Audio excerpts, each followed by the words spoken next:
可愛いって。それは自己的なあれだ。私のところも肩も立ってくる。おしっこ横にやるじゃないですか。オスは。家の中の壁にやられると。壁にね。友達が飼って連れてこられたのかな。出かけるときは2回より。少し開けといてやる。ワンちゃん来たよ。あれこれ。呼ばれたらダメだよ。ワンちゃん来たよ。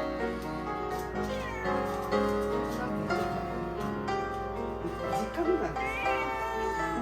うちはビーグル飼ってたけど、ちょっとした夜のうちに遊びたい。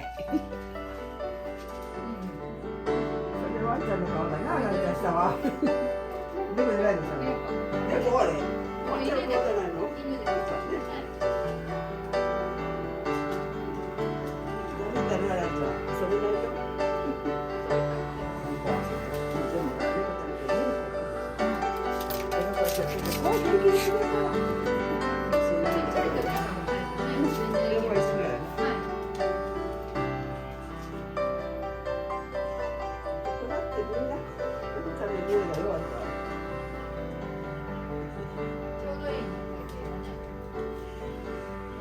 いや、起きた。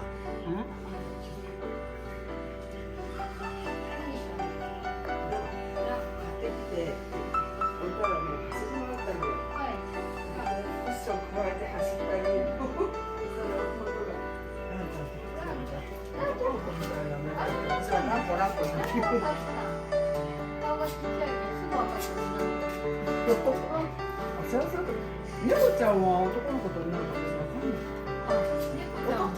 犬は犬はね、違うからわ。いやいや、こっちの方がわかるけど。猫ちゃん違うでしょ？猫ちゃんもガマタなの。矯正するからわからない。そうそう、小さくなって。矯正してるけどわからない。そうですか。ちゃんと合わせたら、ピンポンだ。後ろから見える。見える。